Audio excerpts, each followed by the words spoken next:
পরিবারকে সচল রাখার ওই মেশিনটারে কালকে রাতে আমি কল দিয়া বলি, জান আজকে তো তোমাদের ওখানে চাঁদ রাত, কালকে ঈদ, তুমি কি জানো?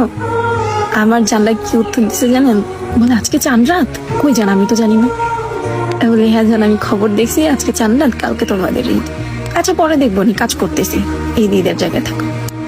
একটা পরিবারকে সচল রাখার জন্য ওই বিদেশে যখন একটা মানুষ দিন রাত 24 ঘন্টা খাটে, ভুলে যায় সেটা তাদের ঈদ আজকে।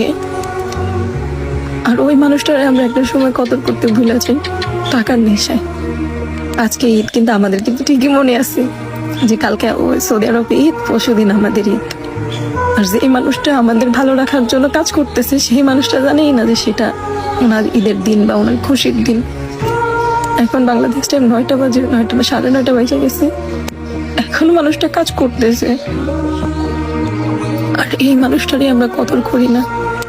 কত বছর যে ঠিক করে ঘুমাইতে পারে না, কতটা দিন যে ঘুমাইতে পারে না, কত রাত যে আধা ঘন্টা 1 ঘন্টা করে চোখের পাতাগুলো ঠিক করে বন্ধ করতে পারে না।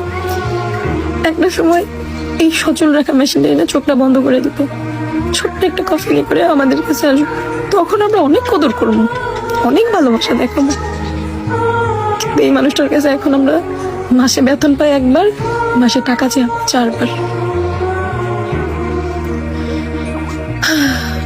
আল্লাহ সবারই ভালো রাখুক, সুস্থ রাখুক, দোয়া করি আল্লাহ আমরা জানতে অনেক ভালো রাখুক, সহি সালামত আমার কাছে ফিরে আসুক।